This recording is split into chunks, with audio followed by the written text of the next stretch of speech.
7 अक्टूबर की सुबह इजराइल में रहने वाले लोगों की नींद रॉकेट के धमाकों और गोलीबारी की आवाज से टूटी।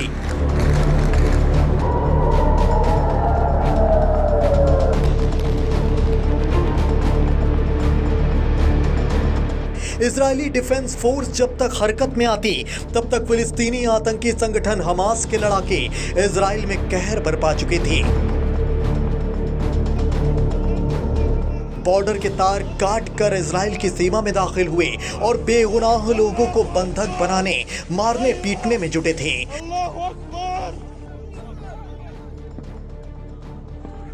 हमास और इजराइल के बीच विवाद क्या है?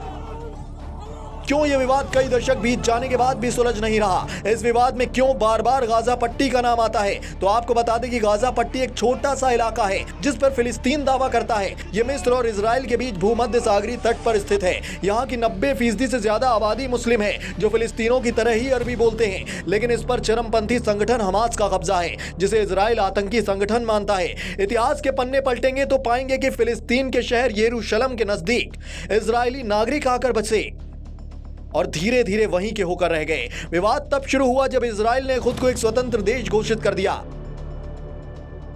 जिस पर फिलिस्तीन समेत कई दूसरे मुल्कों ने ऐतराज जताया।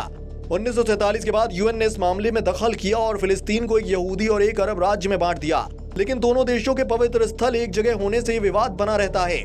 इजराइल और फिलिस्तीन के बीच कई बार भीषण जंग हुई है जिसमें फिलिस्तीन हारा है और अपना इलाका गंवा बैठा है। उधर गाजा पट्टी का स्पष्ट रूप से बंटवारा न होने पर यह इलाका भी दोनों देशों के बीच तनाव की वजह बना हुआ है। गाजा पट्टी हमास जैसे तमाम चरमपंथी संगठनों का गढ़ है जिसे कई मुस्लिम देश चोरी छिपे फंडिंग और हथियार देते हैं। हमास के पास भारी मात्रा में हथियार और लड़ाकों की फौज है जिसके दम पर यह इजराइल पर जब तब हमले करता रहता है।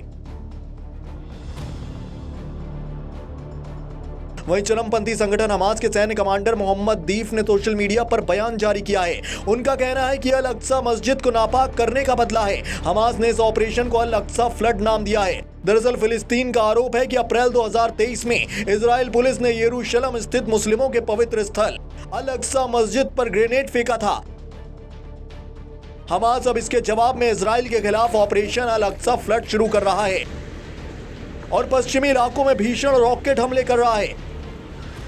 इतने भीषण रॉकेट हमलों को इजराइल का सुरक्षा कवच आयरन डोम भी नहीं रोक पाया और ज्यादातर रॉकेट इजराइल के बॉर्डर में दाखिल हो गए। इजरायली समाचार एजेंसी कहती है कि हमास ने इजरायली रक्षा बल यानी आईडीएफ के सैनिकों को भी बंधक बना लिया, जिनके साथ बर्बरता किए जाने की तस्वीरें सामने आई हैं। साथ ही फिलिस्तीनी चरमपंथियों के हमले के बाद कई लोगों को इसका जश्न भी मनाते देखा गया।